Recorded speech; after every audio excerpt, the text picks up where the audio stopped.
David, we've talked a dozen times about wanting to have Kaylee and Russell Dickerson on our podcast. Yes, we have. Dickersons, if you are listening, please give us a call. Yes, but until that call comes in, thankfully we can connect with Kaylee through her amazing podcast, which is on our beloved TSF network, Coffee with Kaylee. She is back for season 3. As a touring wife and mother, Kaylee Dickerson gets to the heart of the matter with the people that matter most to her. She and her friends will catch up over a cup of coffee, sharing intimate stories of their lives. She's interviewed her husband, country music artist Russell Dickerson, and our friends Lauren Akins and Annie F. Downs, just to name a few. Be sure to check out Coffee with Kaylee. She invites you to come have coffee with her and her friends as they catch up, open up, and have conversations for the soul.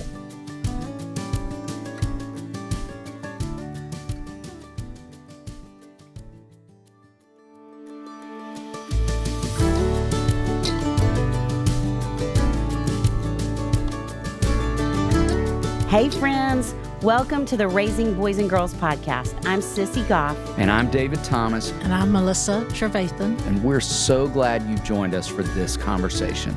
Let's dive in.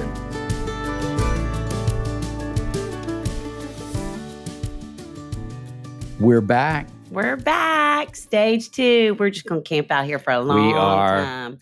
We just might do stage 2 part B, stage 2 part C, because it's just so fun to keep talking about these little people. It makes me want to go get on my bike with my ponytails and ride around. I know. Lack of self-consciousness. There was a lot of bike riding going on in stage 2 for us, wasn't there? Bike riding. I know. Well, on that note, thinking back on this stage in your life, what would you say was something that you needed? I think I needed time with my mom and I needed time with my dad. And for very different reasons, I think I really craved their attention and approval and connection. But I think it probably came out as attention and approval. But I really wanted just to have a relationship with them and spend time with them. And I'm so aware of how that shifted in the next stage, which we're going to talk about. You're going to have to get a lot of chocolate, maybe a margarita before we talk about the next stage of development. But at you this know stage, what's so interesting to hear you say that? I remember when I did the research for Wild Things, reading about 7 to 8 years of age being a peak point when kids crave more one-on-one time with their parents. So that makes so much sense to think about hearing you say you needed that. Yes. Okay, can I say something really kind of unusual that I think I needed? Yes. Team sports. And talk about why. Well, I'm really aging myself with this, but when I was growing up, there just weren't a lot of team sports for girls, sadly. And as an only child at that age, I don't think I had a sense not only of how to work as a team. I did not do that well, but I didn't know how to disappoint other people. I didn't know how to lose or be responsible for a loss, and I didn't know how to win either or be responsible for something like that. I just didn't want the attention on me in any way. And I think I wish that there had been more opportunities to be on softball teams and basketball teams and lacrosse or whatever it was, that would have been an option at my school. I just can't say enough about the importance. And I think, again, because like we've been talking about that desire to please for girls, I think it's so good for them to be in places where sometimes they can't and sometimes they disappoint and they see that they hopefully still have relationship because it's a team of girls with some kindness. And we might have to work a little harder to find that in this day and time. But I do think it's just so important. And I feel like I would be different as a team player had I had it. That's great. Well, what about you? What would you say? I would say, so you've heard Sissy and I talk before about how we are both Enneagram 1s. Mm-hmm. And when I look back over my story, I would say this is the stretch of development where it first must have become really obvious that I was one. Because 3 years in a row, I got the Good Citizen Award. Did you? Yes. I believe it. Mm-hmm. And I remember being a common pick when the teacher would leave the room. And back in the 70s, when you and I were in elementary school, what would often happen is the teacher would have to leave the room to go get something from the office, and they would pick someone in the room to write names on the board if people weren't. Same for you. I remember this. Yes. And now I look back and think you were always picking the Enneagram 1s to do that because you knew that we would tattle on everyone and we were going to be zoned in on who wasn't doing the right thing. And I think out of that, I must have needed a lot of affirmation that I was doing the right thing because I remember being kind of fed and fueled by winning the Good Citizen Award and being chosen for that. And, you know, as I think on that, even to hearing you tell that story, like I think it was both what I needed and what I didn't need because it kind of furthered that good citizen tendency in me that I was only good when I was doing the right thing. And, David, you know, I laugh about it now because several years ago, I was leading a 2nd through 4th grade boys group, and 2/3 of the boys in that group were firstborns. And I'm convinced emerging Enneagram 1, several of them. And so it's the only time in my history of leading groups that I had to add in no tattling to the group rules because they were confidentiality, no tattling. Exactly. They kept wanting to point out anything that someone else was doing, quote unquote, wrong, or when they weren't doing the right thing. And so I think because that tendency can be so strong in us as ones early on, and that we see everything that's wrong first, not what's right, including when people are making the wrong choices. And so all of that shared to say, I think that would probably be my answer to that question. Which goes along with what you were saying about who they are, about being little police too. Yes. If that's a part of it. All of that was in the mix, no doubt about it. Hey, and I think we need to say again, if somebody's hopping on and you're just joining this podcast, go back and listen to the previous stages, even if your kids are older, because there are things that are foundationally true at every stage of a child's life. Yes. And listen ahead because you want to know what's coming. It's helpful in both directions. Yes. I laugh and say, when I talk about toddler age boys, you'd swear I'm talking about teenage boys sometimes and adult men on occasion. Like there are a lot of similarities. So we could learn through all the ages and stages, but we're super excited to camp out today and talk more about stage 2 kids. Okay, let's go back to the lever. Tell me what Henry needs because I'm here for it. Yes. I'm so excited to talk about stage 2 boys and what they need. And we're going to focus in on 2 things. And the first that I would say is this little guy needs reprieve. So at some point in this stage, unless you are a homeschooling parent, he's going to begin his formal schooling experience. And in our country, we use what's called the compulsory model. And it's basically this 8-3 model. And it's going to require a lot of things from kids. It's going to require a good amount of sitting still and paying attention, both of which tend to be hard things for stage 2 boys, hard things for a lot of stages of boys. And when he comes out of this environment, he needs room to move. He needs to play. He needs to run. He needs to climb. He needs to not have to follow instructions. You know, there's so many things about the way we do schooling in our country that bends toward a girl's strengths. It tends to be heavy on written and verbal expression, and those aren't often a boy's greatest strengths. It tends to involve a lot of the executive functioning skills, which tend to be more her strengths. And so because this is the case, I often say to parents, when boys come out of this, space, they have expended a lot of mental energy, a lot of emotional energy, a lot of relational energy, and they are worn out. And so it's why I so commonly hear parents report, it happened just this week, I think 3 times in my office, heard parents of boys of different ages, like, he gets in the car and he won't tell me one single thing about his day. He's just spent. The tank is empty. And so I think it's an incredible gift if we don't force boys in those moments, but we offer him some reprieve even on the drive home and saying, hey, would you want to just listen to some music? Like, would that be fun? And just let him stare out the window, let him daydream, let him turn his brain off. A lot of boys want to go home and maybe watch a show. And I think that's an opportunity for him to experience reprieve and kind of refuel. So I would prioritize a snack, a good snack, get some fuel in his system, some great opportunity for movement. Some reprieve is so much of what he is needing, I think, in this space in a lot of moments. and in particular when he comes out of Monday through Friday school. And you're okay with screens being reprieve? I am okay with what I'll call passive watching.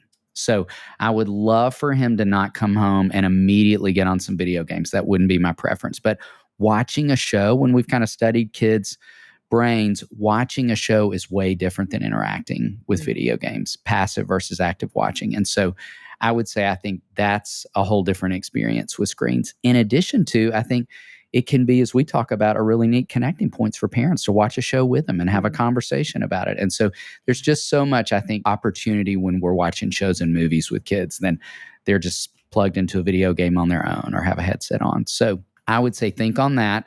And in particular, folding in a lot of movement because he's been sedentary for likely so much of that day.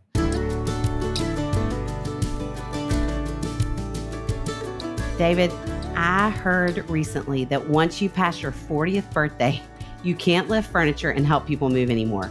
Your contribution is to bring the sandwiches. That is fantastic advice. You know what else you shouldn't do past 40? Ride in the back seat of a van because you'll probably get car sick. Yes, that is so true.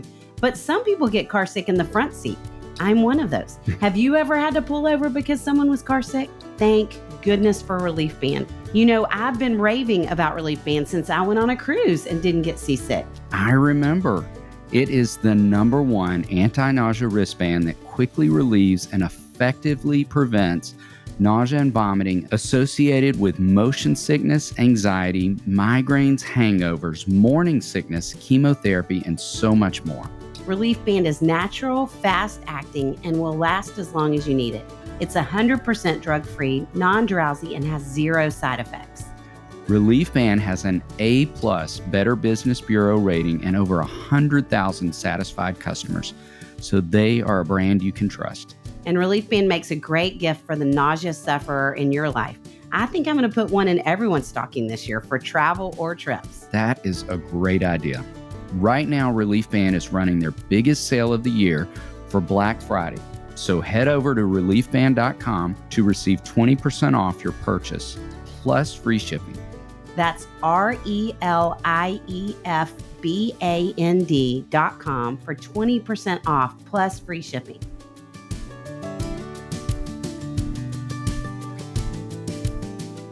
Sissy, I was at Henry, your nephew's house recently, and I saw his Hiya Health vitamin bottle.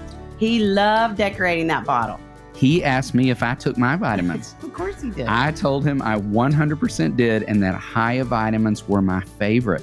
I love that it never occurred to him that I might be too old for children's vitamins.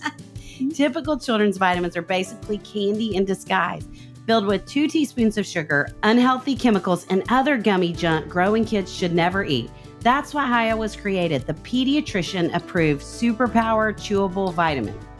While most children's vitamins are filled with 5 grams of sugar and can contribute to a variety of health issues, Hiya is made with 0 sugar and 0 gummy junk, yet it tastes great and is perfect for picky eaters. Hiya fills in the most common gaps in modern children's diets to provide the full body nourishment our kids need with the yummy taste they love. I have some gaps in my modern diet. It is heavy on tacos and ice cream, so it's helping me out as well. Well, Hiya is designed for kids of all ages and sent straight to your door so parents have one less thing to worry about. And parents need less to worry about. We've worked out a special deal with Hiya for their best-selling children's vitamin. Receive 50% off your first order. To claim this deal, you must go to hiyahealth.com/RBG. This deal is not available on their regular website. Go to hiyahealth.com/RBG and get your kids the full body nourishment they need to grow into healthy adults.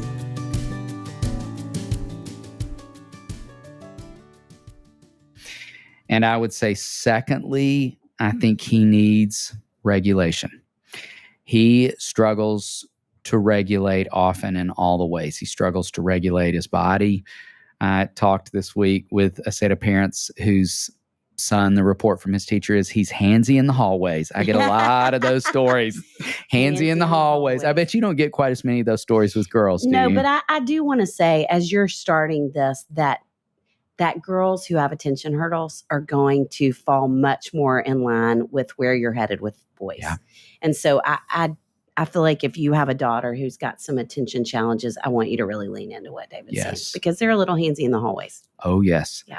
Poking at friends, provoking friends, impulse control, tackling friends to the ground, all the different things. And so it's harder for him to regulate his body. It's harder for him to regulate his emotions, which is why I wrote Strong and Smart. I want so badly for boys to be building tools this early. This is an ideal window. If we could start with stage 1 and stage 2 boys, teaching them to regulate their emotions, I think it can change the game for the long haul. Now, for any parent of girls too, a pre, mid, or late adolescent that you're not there, that's a great time to pick up too. For any dads who are listening who struggle to regulate emotions, we can start wherever we are. But if we can start on the front side, that would certainly be my preference, because I laughed in the last episode and said I so often hear parents say, he loves big, he melts down big. It like shows up. It's that two sides of the same coin, double-edged sword. It's like he is so tender and he can be so empathetic and so compassionate and so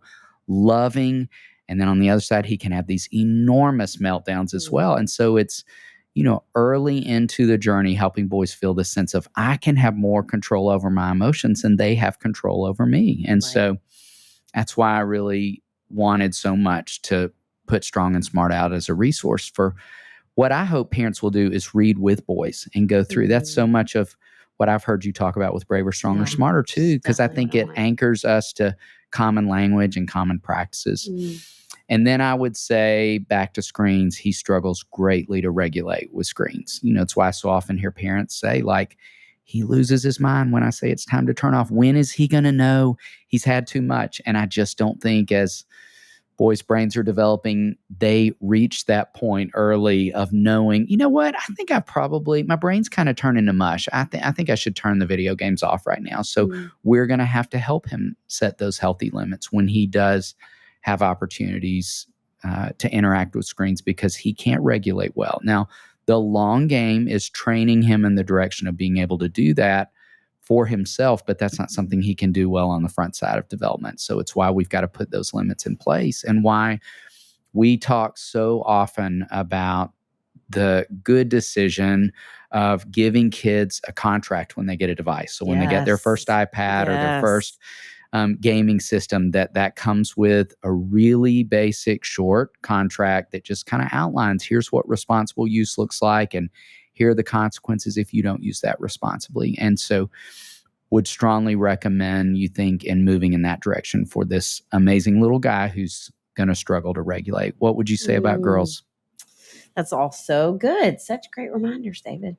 Thank you. Yeah. Well, girls, in terms of what she needs, I mean, there are a lot of things, but one that I feel like it's really important to talk about is protection. And not just protection, but really conversation with you as her mom and dad. And I think moms, particularly for you to lean in this time, because from a statistical standpoint, we are now looking at 1 in 4 girls who are sexually abused before the age of 18, and we're looking at 1 in 6 boys. And so we need to talk about it in both places. And I want you to talk about the changes in their bodies, certainly. And we would go back to our friends, Megan and Mary Flo from Birds and Bees. They are hands down our favorite resource in terms of how to have conversations about sex, about puberty, about their changing bodies. But they need to hear from you first, not from the school nurse first. That is not the first conversation. We talk about this so much, but in all things as a parent, you want to be the source. And certainly in this really important conversation too. And so having a conversation about our body before it starts to change, or when you notice the very first little thing, have a conversation and about protecting our body. And we have a book that we love by Justin and Lindsay Holcomb called God Made All of Me. And it does a beautiful job in a very non-scary way of talking to kids about protecting their bodies, preventatively thinking about abuse. I mean, even things like when someone asks you to keep a secret, it's never healthy, talking about how it can be a family member, things that I think when we're just talking off the cuff and trying to think of all the things we might forget, it just covers them all in a really beautiful way. I wish every family in the country had a copy of that book. Me too. It's so good. And so I think to have a conversation about that, because the median age for reporting abuse is 9. So we're looking at it in this window. And I think, I really would say, not only do we know there's never been as much confusion about this in kids' lives, but I also feel like I've never heard as much experimentation happening. Yes. You too? Oh, absolutely.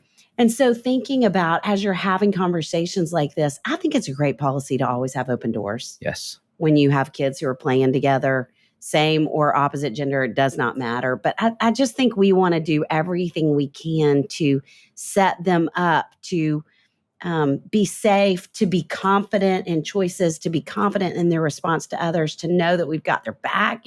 All of those things I think are just really important. And as a side note, I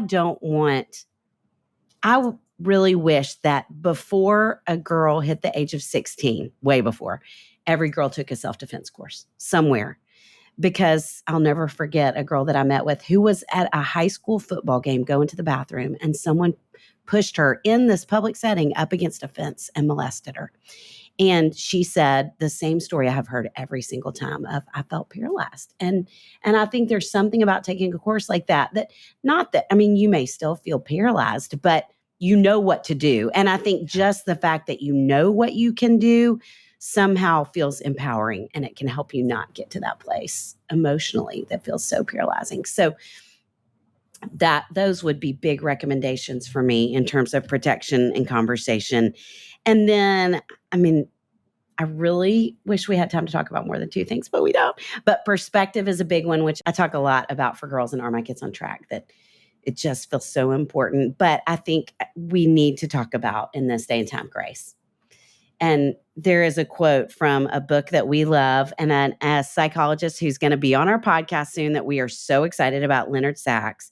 And he says this, and David, I want you to speak too if you think this is true. He says, more and more boys are developing an Epicurean ability to enjoy themselves, to enjoy video games, pornography, food, and sleep. But they often don't have the drive and motivation to succeed in the real world outside their bedroom. More and more of their sisters have that drive and motivation in abundance, but they don't know how to relax, how to have fun and enjoy life. For many of these girls, each accomplishment is only a stepping stone to the next goal. I could not agree more. I could not agree more. Yeah, me too. For girls, it has blown me away the amount of perfectionism that I have seen in the last 2 years, I would say. I've always seen it in girls, but it has skyrocketed in the last 2 years. And so I think as a family, to be aware of that in her, I think just like you're talking about, this is the age you became aware of being a 1. I think this is the age I feel like most girls not only start to become really aware of their failures, but they start talking to themselves atrociously, that they start to become so hard on themselves. And so a couple of things in light of that. One is, I want you to be talking about failure around the dinner table of your home regularly. That you as a parent are saying, I did the dumbest thing at work today, or I think I really hurt my friend's feelings, or I can't believe I did X and embarrassed myself, because you in this window are still their heroes. And as their hero, when you mess up, it helps them know it's okay when they do too. And they're aware of their mess ups here. They know it's happening. And so talking like that in front of them is so important.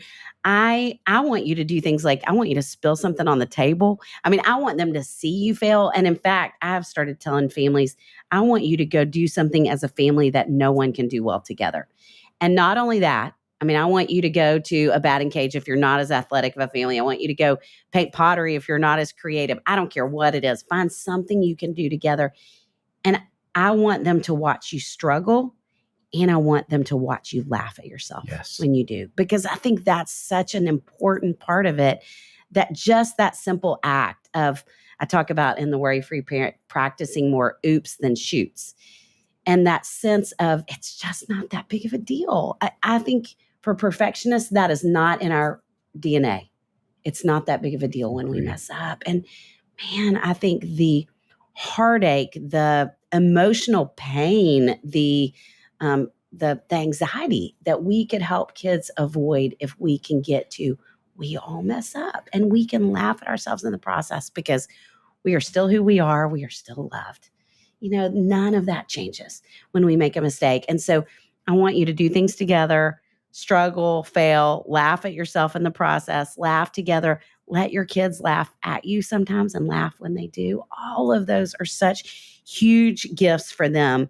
And we know that we need Jesus to the degree that we know that we're sinners. And so when we're talking about those things, we're expanding their awareness of desire for grace, I think, in a way that nothing else can too, because they know in this season. And I think it's why so many of our faith journeys started somewhere around later elementary, early middle school. All those things are really setting in this window. So I think those would be my two biggest things: protection, conversation around that, and grace that we're talking about that. I don't think we can do it enough for girls. Those are so important. Wow. And I think we talk about this so much, but the spirituality of girls is not impacting their emotional lives to the degree that I wish it was. And I think when we can be talking about how desperately we need grace and the difference it makes for us, I think too, that just is going to turn on some light bulbs for them in a way that matters deep in their bones. And that's so much of what we want for them. Yes. Yeah.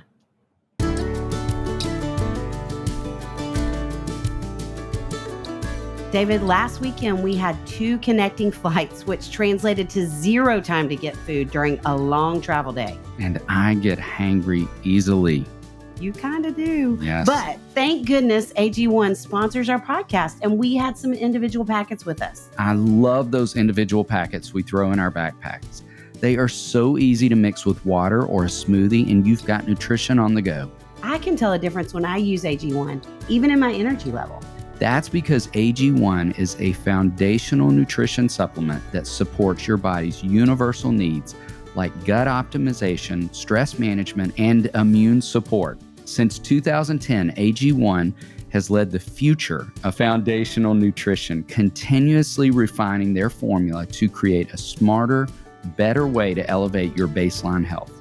Even my friends and family have started drinking AG1, and they always mention how much more energetic they feel, and they love getting the nutrients their body craves. I do it every morning in a smoothie, and then I can check off my list, getting good stuff in my body. AG1 is the supplement I trust to provide the support my body needs daily. If you want to take ownership of your health, it starts with AG1. Try AG1 and get a free 1-year supply of vitamin D3K2 and 5 free AG1 travel packs with your first purchase. Go to drinkag1.com/RBG. That's drinkag1.com/RBG. Check it out.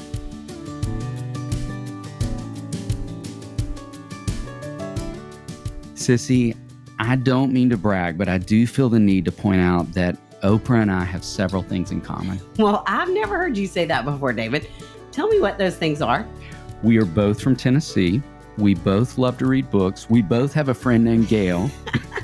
And we both love Cozy Earth sheets. So many similarities. I could have gone on and on, but I stopped with the Cozy Earth sheets. Cozy Earth's bamboo sheet set was named one of Oprah's favorite things in 2018. Well, it's one of my favorite things in 2023. That I know for certain.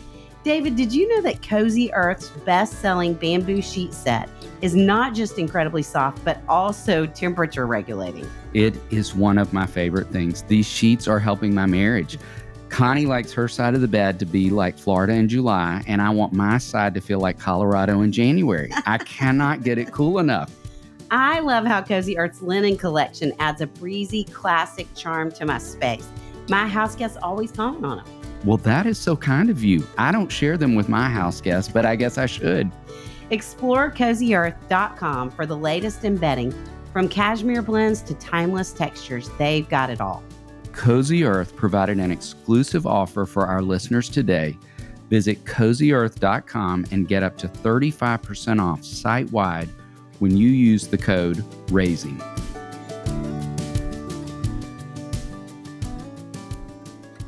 Should we offer some takeaways? Sure. Okay, I thought of one. Okay.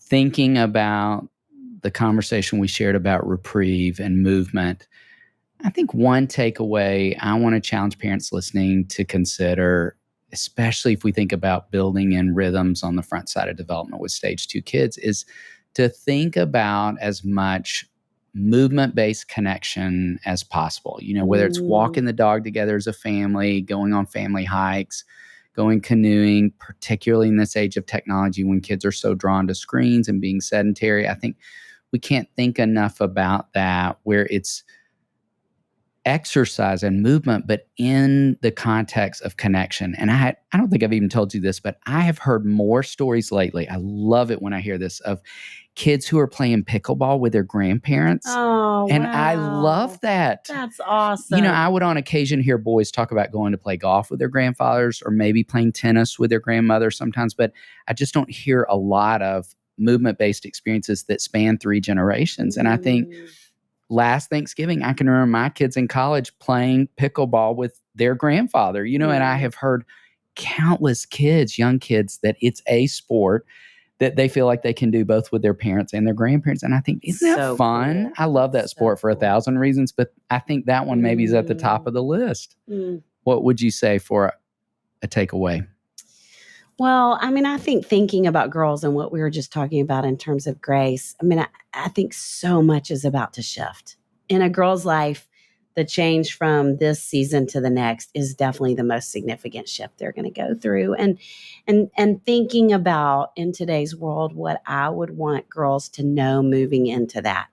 I think this is a time we want to really speak to their identity. We want to remind them regularly who they are, what they're capable of, and we want to give them places to experience it and prove it. And not prove it in a way that they have to rise up to something, but where they learn for themselves that they're capable. And so finding activities that they love, things they're passionate about, and you may have to try several in the process, doing things with them where we can say, that was so brave, or man, I love your courage, or I love your thoughtfulness or your kindness to others. I want us to be calling those things out in them. I just think we can't do enough in this little window of time of shoring them up for the self-consciousness they're going to hit in the next stage. And even more than that, I would say self-hatred that I see so many girls swim around in the next window. And so what can we do to remind them of who they are, to be kind of scaffolding around their real identities as it gets shaken in the next window? And now we get to hear some great truth from Melissa. So here is some great truth.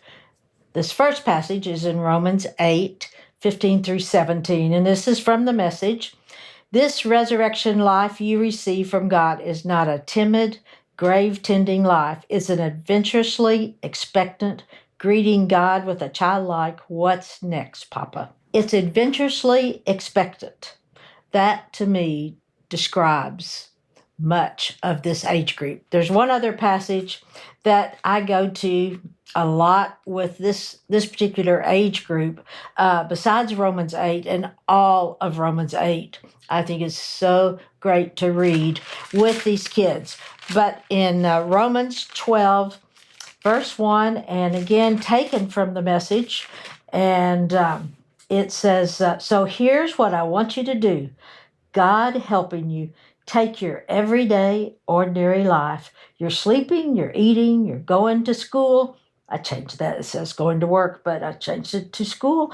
And walking around life and place it before God as an offering.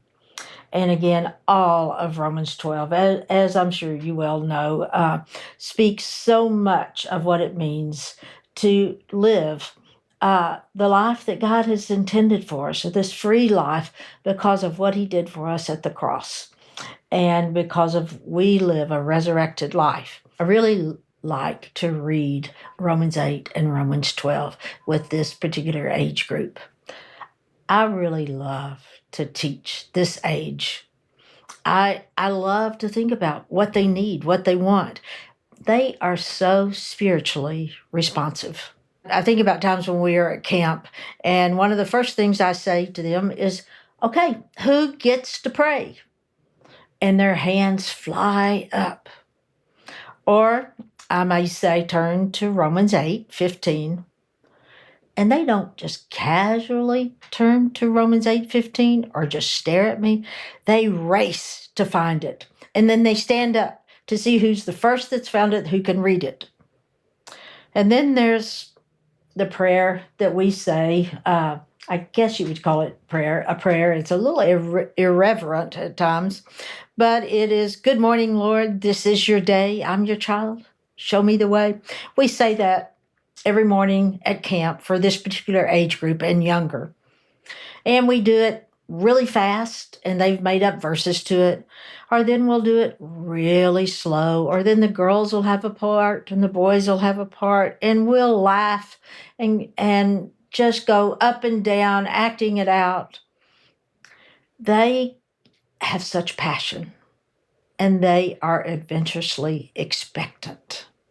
Now, our older camps, I rarely start with who gets to pray, but because many of them have been there since they were a whole lot younger, they want to begin with that. Even if I say, "Who wants to pray?" they say, "That's not right." Melissa say, "Who gets to pray?" They will always correct me there. And then as I go on and begin to teach, there will always be one that will raise their hand and say, "Can we do good morning, Lord?" And they want to go back to it. They want to go back to what we used to do. They want to go back to a familiar rhythm. And that's really the word that I want you to remember today. Is, what does it mean to have a spiritual rhythm? I feel like when we think about what do these kids need, I believe it's rhythm. But it starts with you. If you will turn to Matthew 11, this scripture is for you and me. Matthew 11:28-30. This is for you, for the parents, for the grandparents, for the teachers, for anyone that's with this very adventurously expectant group. Are you tired? You can answer that if you want to. Worn out? You can answer that one. Are you burned out? And Jesus says, "Come to me. Get away with me." I love that, get away. How often do we say, "If I could just get away"? Well, this is what Jesus is saying. Come to me. Get away with me, and you will recover your life. I'll show you how to take a real rest. Walk with me, work with me, watch how I do it. And then this is the phrase, learn the unforced rhythms of grace. He says, "I won't lay anything heavy or ill-fitting on you. Keep company with me, and you'll learn to live freely and lightly." So, what do you need? What do I need? What do those kids need at this stage? Well, many things, but one thing that I just have been reminded of today and want to remind you of is rhythm. To experience an unforced rhythm of grace. Rhythm being, it's a pattern in time, a regularly repeated pattern of movement. And then there's nothing like it when you share rhythm with other people. But what does it mean spiritually?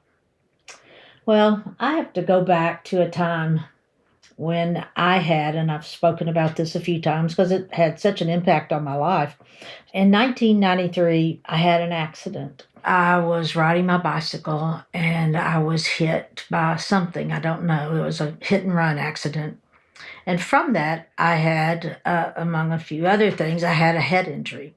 A head injury that impacted me in many ways.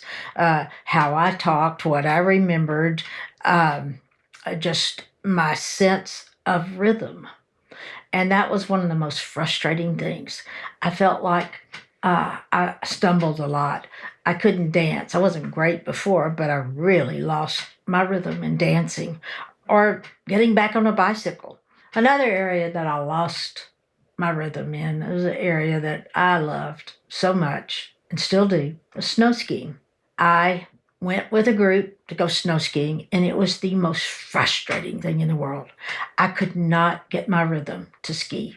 I tried so hard, and as many of you do, I would start to think, Okay, put your weight on the downhill ski. Put your weight, no, on the uphill ski. Lean forward. No, watch out. And I was talking to myself all the time. And then I would just get to the place where it was like, who cares? And I won't tell you what happened when I had that attitude. But it was very frustrating. And I knew the experience of what it was like to ski down the mountain and be able to flow and to turn and to enjoy, not think so hard. I lost my rhythm. Well, one day on the slopes, I had told everyone to go on down the mountain because I was frustrated. Don't wait on me. Go on, go on. I just sat there and I watched people ski. And then I saw a ski class. And I watched and I heard the ski instructor say, follow me, follow me. So I joined them from a distance and I began to follow that ski instructor. It was so simple. I could just follow him. And it began to come back to me. The rhythm began to come back to me. I did that day after day. I took a lesson. And one particular ski instructor I had kept telling me things to do, and I could not get it in my head. But when I watched someone go down the mountain, I could see, I could begin to feel, I began to have that rhythm. What does this age need? They need their own spiritual rhythm. But the way that they begin to have a rhythm, a constancy, a freedom in moving in their life and having a relationship with Jesus is first through watching someone else, having an example, and that would be you. That would be you as you pray with them, as they learn how to develop their own prayer language, how in Bible study, having, I love the first message that Eugene Peterson put out years ago. And he says 4 words, and this is how it's divided up. Read, think, pray, live. Read the scripture, think about it, then pray it, and then what it means to live it out. And I think that is a great place to start. But there's a rhythm that we can develop that starts to become more natural. And it starts to become a way of life. This particular age group, they can learn the rhythm, a spiritual rhythm, a rhythm in praying, a rhythm in having a relationship with God. But it's not through teaching and telling them over and over and over. But they will learn by watching you. They will learn by experiencing you. They will develop that rhythm. I was with a Bible study group that I teach on Wednesday morning, and we were talking about Corrie ten Boom and how she said, is prayer your steering wheel or your spare tire? So simple. But I thought so often we don't have that unforced rhythm of grace, because so often I think it's start, stop, try hard, think. But there is something about when you have a rhythm, when it more of guiding you day in and day out, like we read in Romans, where it's the everyday where you establish this rhythm of the everyday. And it begins to take hold in these kids in a way that I think is so fun because, as I said at the beginning, they're so responsive. This is the time. This age is so receptive. Having rhythm has more to do with practice than it does with doing it perfect or having a sense of control. So now is an exciting time to help, to guide, to be an example. And they will watch you. And what a gift you have right now, because they want to learn from you. Have a rhythm that they will come back to for years and years to come. Thank you. If you are enjoying the Raising Boys and Girls podcast, click follow on your podcast listening app. to subscribe and not miss an episode. Join us next time for another episode where we'll bring you help and hope on your journey of raising boys and girls.